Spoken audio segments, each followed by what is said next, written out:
Israel has vowed that Yemen's Houthi rebels will pay, quote, a heavy price after the armed group claimed that it fired a hypersonic ballistic missile deep inside Israeli territory. Plumes of smoke could be seen as sirens rang out in central Israel on Sunday. The Israeli army says it was a surface-to-surface missile which crossed from the east and broke into pieces mid-air. Debris and shrapnel fell in an open area. Israel says 9 people have suffered minor injuries. We are in a multi-front battle against Iran's axis of evil that strives to destroy us. This morning, the Houthis launched a surface-to-surface missile from Yemen into our territory. They should have known by now that we exact a heavy price for any attempt to harm us. Those who need a reminder in this matter are invited to visit the port of Hodeidah. Anyone who attacks us will not escape from our arms. Hamas is already learning this in our determined action that will lead to its destruction and the release of all our hostages. Well, the Houthis say that the hypersonic ballistic missile painted with a Palestinian keffiyeh travelled more than 2,000 kilometres in just 11 minutes and managed to evade Israel's initial air defence system. The missile force of the Yemeni armed forces carried out a specific military operation on a military target of the Israeli enemy in the Jaffa area in occupied Palestine.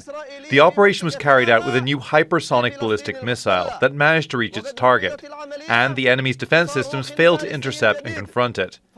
It crossed a distance of 2,040 kilometres in 11.5 minutes and caused a state of fear and panic among the Zionists, as more than 2 million Zionists headed to shelters for the first time in history.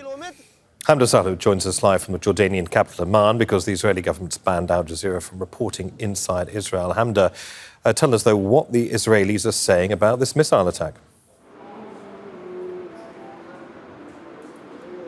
Well, the Israeli Prime Minister was quite clear in his cabinet meeting on Sunday with his remarks saying that anyone who harms Israel in any way will pay a price. And you have to remember that this is not the first time the Houthis have actually successfully sent a projectile into central Israel. Remember that back in July, they had launched a drone that largely went undetected until it had detonated in Tel Aviv itself. The Israeli Prime Minister then had vowed that there would be a response, and just nearly 10 days later, there were Israeli airstrikes on the port of Hodeidah in Yemen. So the Israeli Prime Minister, Israel's defense minister, have repeatedly said that any sort of action that had come from Yemen or will come from Yemen will be met with a response. They have previously also noted that Israeli Air Force jets have, quote, their noses pointed in all directions and are ready to attack Yemen as well, saying that they are facing a war on multiple different fronts. But there are a lot of questions among the Israeli security apparatus at this hour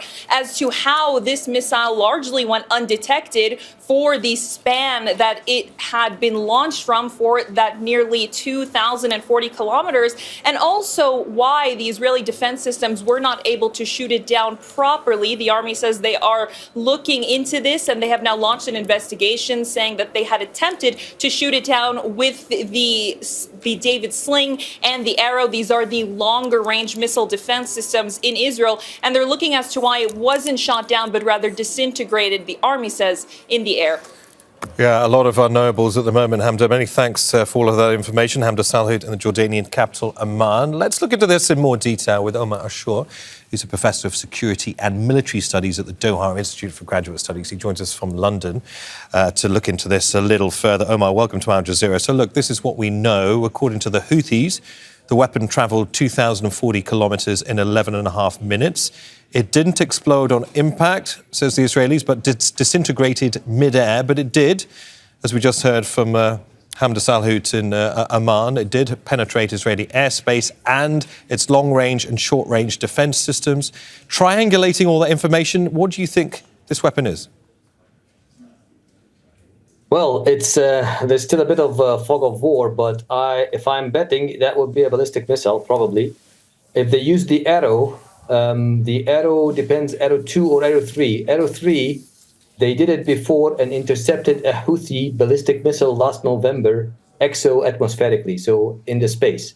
So it marked the first space war or space battle in the entire Arab-Israeli conflict. That was last November. And they used the Arrow 3 because it can intercept outside of the Earth's atmosphere. This time, apparently, it went through, which tells me two things. There is a possibility it's a ballistic one, and somehow the ballistic goes very high and then comes down very fast. So they probably the weak point in it is that it can be detected earlier because it goes very high. So they will probably missed that, and that merits an investigation. How did the radars of primarily Arrow 3 and maybe Arrow 2 and then the multi-layered after that David Sling, how did they all missed it?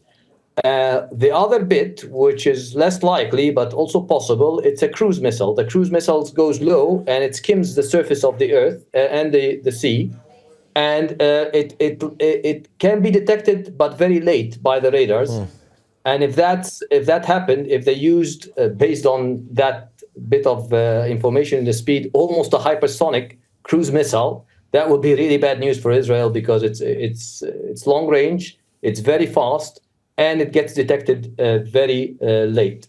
But I'm likely going with the ballistic missile theory, and there's probably some issues with the radars that will be cleared later on afterwards. Okay, so look, help me understand here. We're talking about either a suborbital ballistic missile or a cruise missile. What's the difference in terms of range and capability, without going into far too much detail about the weapon systems themselves? But out of those two, which would be the bigger concern for Israel? They're both concerns, right? So the range is almost the same. They can reach from Yemen. The payload, I would probably the ballistic missile would have more weight in terms of its strike payload, its capability in terms of damage. It's the speed is usually on the side of the ballistic missiles because they come down very fast. So it will be more and more, and because we know that the Iranians have declared before that they have hypersonic ballistics, I think last January. So there is a high possibility there that this is a hypersonic, meaning that it exceeds 5 times the speed of sound. So it's above what we call 5 Mach. It's very fast. Most of the missiles that you usually are familiar with are less than 5 Mach, less than 5 times the speed of the sound. So supersonic. And many are subsonic as well, under the speed of the sound. So intercepting it and stopping it is very complicated for any air defense system. Right. So if the Houthis have this type of technology, and we know that they are advancing very, very fast in terms of range, precision, payloads, guidance systems, and maneuvering in terms of maneuvering the air defense systems. So they're advancing very fast. If they have this technology of a hypersonic ballistic missile with accuracy, then it's a very big problem for the Israeli air defenses.